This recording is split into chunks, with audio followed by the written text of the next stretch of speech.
هلا والله، رجعنا لكم النهارده فيلم جديد. اتمنى الفيلم يعجبكم. لو عجبكم الفيلم تشتركوا في القناه وحطوا لايك وخلونا نخش على الفيلم. هلا والله. بيبدا الفيلم بواحد اسمه ليلى، وبالله بيقدم فقرات سحريه للناس، حتى الافعى ما بتقدرش تلمسه او تقرب منه حتى. وبعدها بنروح لمجموعه من المافيا، وليلى بيروح لهم وبيقول لهم انهم هيهكروا حسابات الشعب الهندي في البنوك وهيسرقوا المليارات في يوم 31 من شهر مارس، لان ده اليوم اللي الدوله بتلم فيه الضرائب من الناس. ويبدا يتكلم مع دوغرا وقال له انت بتتاجر في البنات وانا عارف. وبيعرف عدي انه خاين وبيبيع اسرار البلد، وبيكون معاه زلة على كل الموجودين. وساعتها بيقتل واحد منهم وبلغهم انه جاسوس للانتربول والحكومة الهندية. بيوريهم القلم اللي كان بيسجل بيه، وفي النهاية كلهم بيوافقوا انه يشتغلوا معاه وهم خايفين لا يفضحهم لانه معاه زلالهم. حلوة. وبعدها بروح لوحدها وهي بتكلم اللي بتعبده، وبتدعي لابنها اللي بيكون اسمه RG انه يستمر ويعدي في اول يوم شغل ليه، وتقول له انه عبيط واهبل وممكن اي حد يضحك عليه وغلبان واهبل برضه. وبنشوف ارجي وهو راكب العجلة بتاعته ورايح الشغل بتاعه، وبيكون مبسوط انه هيشتغل. وبيكون شغال موظف استقبال في مطعم، وبيتخانق مع زبون وبيجوا حراس بتوع الراجل وبيضربوه على الأنظيفة. ولما بيروح لوالدته بتغير له الجرح وبتكون خايفة عليه جدا، وبتقول له انه ما يروحش الشغل ده تاني. وهو بيطمنها عليه ويقول لها انه اصلا ساب الشغل ده وشاف شغل تاني وهيشتغل فيه من بكرة وهيشتغل سواق. وتاني يوم بيصحى ويدور على امه مش بيلاقيها، ومش بيلاقي امه في البيت، وبيقعد يدور عليها وبيلاقيها سايبه لها رسالة على الموبايل وتقول له انها هتروح الهند وهتروح معبد فيشو عشان تاخد بركاته وتدعي له بدل ما هو ما ينفعش في ولا شغلانه. وبروح لعند انايا وبتنزل من العربيه وبنكتشف انها بيزنس وومن وغنيه جدا. وساعتها بنشوف ارجي قدامها وبتعرف ان السواق بتاعها جديد، فبتكون مستغربه جدا وبتفضل تنادي عليه وعايزه توصلها لحد ما تقدر تمسكه. بتقول لها انت بابلو، وبتفضل تتخانق معاه. بتقول لها كنت فين بقالك سنه ونص، فبقول لها انت اكيد غلطانه. وبعرفها ان اسمه RG، فبترفض انها تصدقه وبترمي المية على وشه. طبعا اكيد الناس كلها عمالة تضحك عليه وهو زعلان وبعيط قدامها. وبعدها بيركب العجلة بتاعته وبنلاقيه في الشارع عمال يفتكر حاجات حصلت له في الماضي وشكله مش سهل. واول ما بيوصل البيت بسرعة يفضل يكسر في الحيطة وعايز يوصل لحاجة معينة لحد ما بيطلع بوكس وبيكون جواه تليفون صغير، وبيكلم واحد في الهند وبيطلب يكلم المفتش خان. فبيقول ان المفتش خان تقاعد وهو دلوقتي مكانه، وساعتها بيصدق على طول وبيقول لك كلمة السر بتاعته بتكون السباك، ويبلغ مكانه ولا انه اتكشف وممكن يوصلوا له في اي لحظة. لكن بيطمنه ولا انه هبعت له حد تبعه وانه هيبعت له العميل للبيت. وقتها بنكتشف ان الضابط اللي كلمه ده خاين، بيكون كل زعماء المافيا عندهم الخبر من الضابط وعرفوا مكان بابلو وبيكونوا فرحانين ولا اللي مسكوا كنز. وبعدها بنشوف انه كل واحد فيهم قاعد في بلد غير شكل، اللي في جنوب افريقيا واللي في الصين واللي في لندن واللي يعني في البيت. وتاني يوم بيروح العميل لبابلو بيقول له كلمة السر وبعدها بيدخل البيت. وفي آخر لحظة هو بيكون بيحضر شنطته، العميل بيجهز السلاح لكن قبل ما يضرب أنايا بتنقذه في آخر لحظة. وبعدها بتقول له إنه كان عايز يموته، وساعتها بيحاول يهرب منه ويدافع عن نفسه ويتفادى كل الرصاص اللي بتضرب عليه. وفي النهاية بيركب العربية ويسيب المكان بسرعة. وبعدها بتاخد غرفة الفندق بتاعها. وقتها بتتخانق معاه وعايزة تعرف ليه هو كذب عليها وسابها. ولما الباب بيخبط عليهم بيتفاجئوا إن العصابة كلها قدامهم، لكن بيقدر يقفل الباب بسرعة ويحاول يهرب منهم. وساعتها بيكونوا في الجراج وبيكتشفوا انهم قدامهم ويستخدموا العربيات ضدهم عشان يقتلوهم. وبابلو بيفضل ينط من فوقهم وعاوز ينقذ نفسه وراحة. وفي الاخر بيتحاصروا ومفيش مكان للهروب، لكن زعيمهم بيمسك انايا ويضربها بالقلم على وشها. ودي بتكون لحظة التحول، ولا اللي ضربها بمسدس. وبابلو بيتعصب عليهم وينزل فيهم ضرب ولا كأنه قتلوا له قتيل، وبيقول لهم تمد ايدكم على واحدة اقطعها لكم، ويدمر كل العربيات بتاعتهم بطرفة عين. وفي الاخر يسيب المكان ويمشي، وزعيمهم بيكون متضايق جدا انه ما عرفش يمسكها. وبعدها بنروح لليلى اللي بيوقف على سور سطح البيت وبينيم مغناطيسيا وبخليه يرمي نفسه من فوق ويموت زي الهوا. وبيدي للضابط بلا يومين بس قدامك عشان تجيب لي بابلو حي او ميت الحاية رجلي هان. وبقول انه لو خلصش المهمة في يومين هيعاقب عقاب هو بس اللي عارف قد ايه هيخوفه. وبعدها بنروح لبابلو ونيا هما في العربية مع بعض، وبتكون انايا نايمة وبابلو هو اللي بيسوق. وبتاخد العيادة بيطرية عشان يخرج بابلو الرصاصة اللي اتضربت له في التوتة. تخش عليهم الدكتورة بتكون جميلة جدا قوي على الآخر، وبيبدأ بابلو يعكسها وبتكون أنا غيرانة جدا منها. وبعد ما الدكتورة بتخلص وتخرج الرصاصة والعملية بتخلص بينام بابلو وبرضه بتنام نيا. وتاني يوم بيروحوا بيفضلوا يرقصوا ويغنوا ولا كأنهم لا هربانين من ناس ولا في ناس على الطايرة وراهم، ولو مسكتهم هتشقهم نصين عادي. بص أهم حاجة تستمتع باللحظة، زي يعني كده عليه امتحاناتها وهنعمل لكم فيديوهات ولا حاجة. لكن العصابة بيوصلوا بعربيتهم وبابلو بيشوفهم موجودين قدامه وبياخد باله منهم. وساعتها بيمشي وبيركب قطر وهو وأنايا. ولما القطر بيكون في الطريق أنايا بتسأله ليه اختفيت في السنة ونص اللي فاتوا، وهو بيفضل يفتكر في الحاجات اللي حصلت له في الماضي، وبيرفض الكلام لحد ما بيحصل انفجار في القطر، والضابط بيقتحم بعربية المكان اللي فيه بابلو وأنايا. وبابلو بيحاول عاوز ينقذ حياته هو وأنايا، ووقتها بيكتشف انه محاصر، وساعتها بيفضل يضرب فيهم ومحدش بيكون قادر عليه او يقف قدامه حتى بس، ويتحكم في الضابط. في النهاية بيتخلص منه وبيقتله بكل أريحية. ولما بينزل من القطر بيتفاجئ ان هم كلهم ملمومين واقفين قدامه، وعددهم بيكون كبير جدا وفرحانين ان هم مسكوه. ساعتها بيفضل يضحك عليهم ويعرفهم انه هو اللي مسكهم، وانه هو كان عارف كل حاجة، وبيقول لهم ده جهاز تعقب في شنطة أنايا، واكيد يعني هاكر زيي هيكون عارف انكم هتوصلوا له من خلالها، حاجة مش بعيد عليا. في اللحظة دي بيستخدم مهاراته القتالية ضدهم، ويبان فرق القوة الكبيرة ما بينهم وما بينه. وبعدها بيمسك بابلو أنايا وبيهدد واحد بيها، لكن بيكونش مكترث ورافع السلاح، لكن بيجي من وراء ليلى وبيضرب بطلقة في راسه، وبيقعد يطعن فيه بالسكانة يقول له انت عبيط، انت عارفش ان دي اختي. وبعدها بيجي واحد من ورا بابلو بيضربه بالبندقية، وبعدها بابلو بيفقد الوعي، وبيكون ربطوه في القطر من قدامه. وبعدها ليلى بيلغم الطريق كله بالقنابل عشان يموت، وبعدها بيسيبه ويمشي، لكن بيفك بابلو الحبل في آخر لحظة.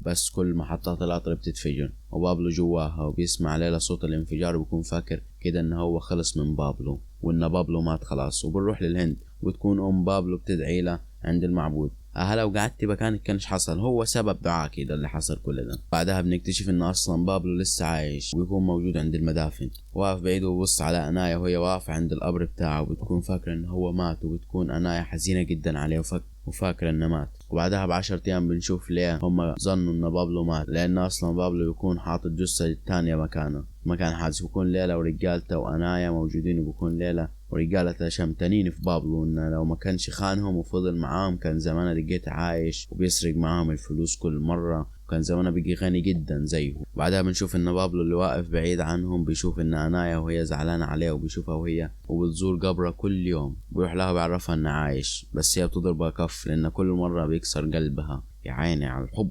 وبيسيبها وبيتخلى عنها، وهو بيهديها وبيقول لها انها يفهمها كل حاجة عنها وعن أخوها ليلى، وإنها يتغير رأيها بعد ما تفهم الحكاية كلها. وبعدها بنرجع للماضي ونشوف المفتش خان هو عامل اجتماع سري، وبكون كل هدفهم إن هم يعرفوا المعلومات وبيحاولوا يقبضوا على ليلى.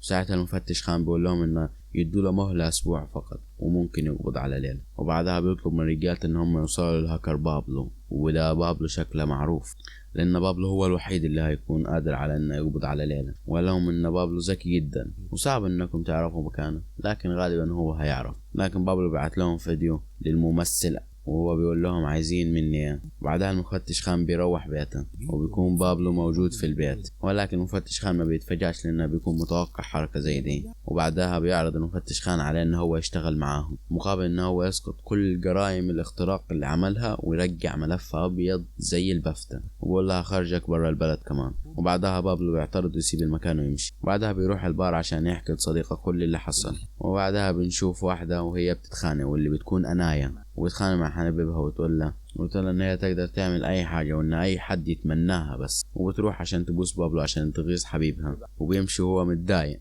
وبابلو يتعامل معاها بطريقة انه ولا فارقة معاه، وبعرفها ان هي اللي محظوظة عشان هي اللي قابلت، وبيبين لها ان هو عيل كاريزما كده ياسر اسير في نفسه، وبيبدأوا يعجبوا ببعض ويرقصوا زي اي فيلم هندي في الحياة. وبعدها أنايا بتعزمها على حفلة اللي بيكون عاملها ليلى أخوها. في الوقت ده بتعرفوا على أخوها ليلى، وبتقول له إن ده بابلو، وأصلا ده كل بابلو بيكون اتفق مع المفتش خان، وكل ده خطة هم عاملينها، وبيكون ليلى شاكك فيه، بقول لها أنا عارف إنك شغال مع المفتش خان. وبعدها بابلو بيستغرب، فبياخدوا ليلى للغرفة بتاعته، وبعدها بيعرفه بيقول له دول كلهم شركائي. وبعدها بيجيب له جهاز وحطه قدامه، ويمسكوا مسدس، بيقول يا إما تقطعهم الملفات السرية للشرطة يا إما هتودع الملاعب وهتوحشنا. وبيحاول كذا مرة إن هو يخترق الملفات لكن ما بيقدرش، ويقول له طب بص قدامكش غير 60 ثانية، ولكن على آخر لحظة بيقدر إن هو يخترق في المكان. وبعدها ليلى بيعرض عليه إن هو يشتغل معاه، ويقول له إحنا هنقرصن شوية حسابات كده في البنوك مش هتبان عليها، ولا لو نجحت بكده هجوزك أختي وهديك كل الفلوس اللي أنت تحلم بيها أو ما تحلمش بيها. وبعد ما ياخد كل الفلوس الكتيرة دي بيروح عشان بقى خلاص يشتري العربية بالفلوس ويضيع. وبعدها بيرن عليه ليل، وبيطلع بابلو برا المكان عشان يكلمه، فبيجي الضباط فجأة بيقبضوا على بابلو ويرفع المسدس على دماغه عشان عايزين يعترف لهم على مكان ليلى. لكن بابلو بيرفض يتكلم، مش بيقول لهم على مكان ليلى. وبيظهر ليلى برا العربية وبيسقف لبابلو، بيكون ده اختبار من ليلى لبابلو عشان يعرف ولاء ليه. بيبقى وافي بالنسبة لها لأن بعد الاختبار ده خلاص. وبيكون ليلى مخلي بابلو يعمل له فيروس في ابلكيشن اي حد هينزله على الموبايل اوتوماتيك يقدر يسرق كل الفلوس اللي معاه. والتطبيق بيحمله ملايين من الناس والمفتش خان بيتصل عليه لكن مش بيرد عليه. وحياته بتتغير، بيكون غني جدا وبيشتري شقة جديدة. وبيروح ليلى وهم وبيقعدوا يحتفلوا بخطتهم ان خطتهم نجحت. وفي يوم بيكون بابلو راجع البيت بيلاقي المفتش خان قدامه، ولا انت شكلك اخترت الطريق الغلط، وبيهدده بانه هيسجنه قريب جدا. لكن بابلو ما بيكونش خايف ومصمم على قراره ولا فارقه معاه. وتاني يوم بيشتري بيت لاصدقائه. وقتها بيكتشف ان البنك عاوز يطرد واحدة من شقتها جنبه عشان ما دفعتش القروض اللي عليها. وبيعرف اللي حصل فبيضرب مسؤولين البنك لانهم غلطوا. وبنتفاجأ كلنا في اللحظة دي انها مش امه، وان من الاساس واحدة التقى بيها.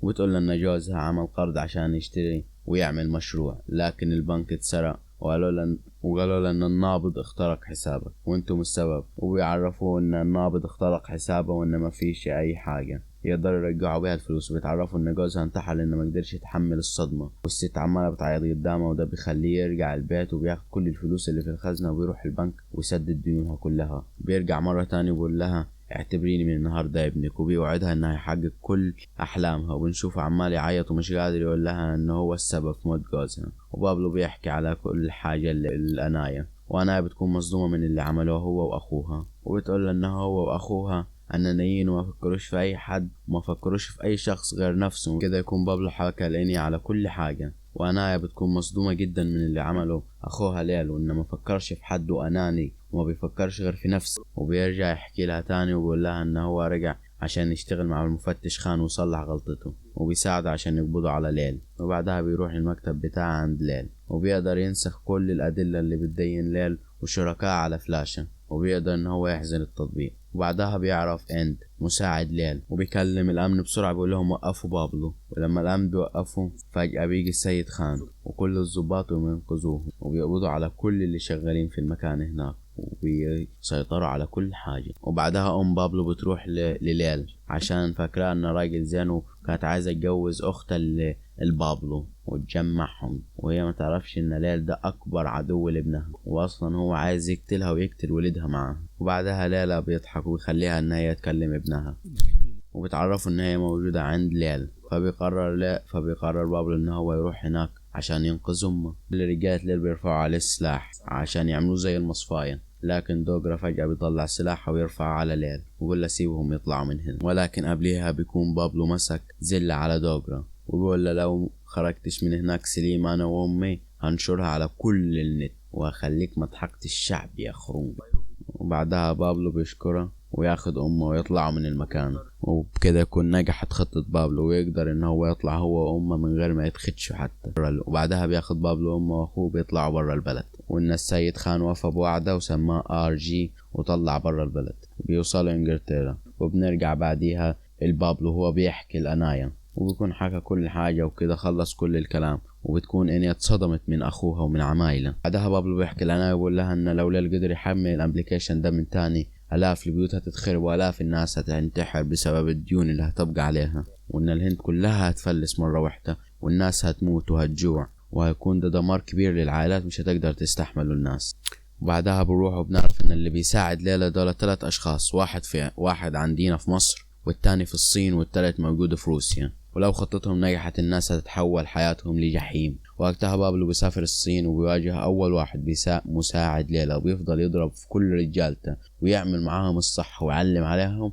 بيقتل زعيمهم بكل سهولة وبيوصل لمصر. كان جيت على زقتك كوباية شاي مثلا وتقوليش انك هتقدر تضرب المصريين لان الكذب بتاعكم ما يمشيش علينا. وواجه تاني واحد وبيبان فرق القوة الكبيرة جدا بينه وبين رجالته. اكيد العيال دي مش من عندنا، اكيد بيستخدم مهاراته القتالية في الدفاع عن النفس وبينتقم منهم. لما زعيمهم بيركب الطيارة بابلو بيوصل بسرعة وبيقدر يرميه من فوق، وبالشكل ده بيكون قدر ينهي على 2. وبيفضلش واحد غلبان في روسيا. بيروح بابلو بيدي لعبة لبته وربطها بمنظم ضربات القلب بتاعته، وكل ما كانوا بيلعبوا وبيضربوا في اللعبة هو كان بيتأثر بيها جدا وبنشوفه تعبان ومش قادر يعمل حاجة، لحد ما بيوصل لآخر شيء وبيبقى عيلته قتلته بنفسه. وبكده يكون اتخلص من آخر واحد وبيوصل بعدها بيكون ليلى خايف جدا، لأن آخر شريك بيكون خايف وموتر وعمال يقول له إنه ممكن بابلو يوصل لي ويقتلني.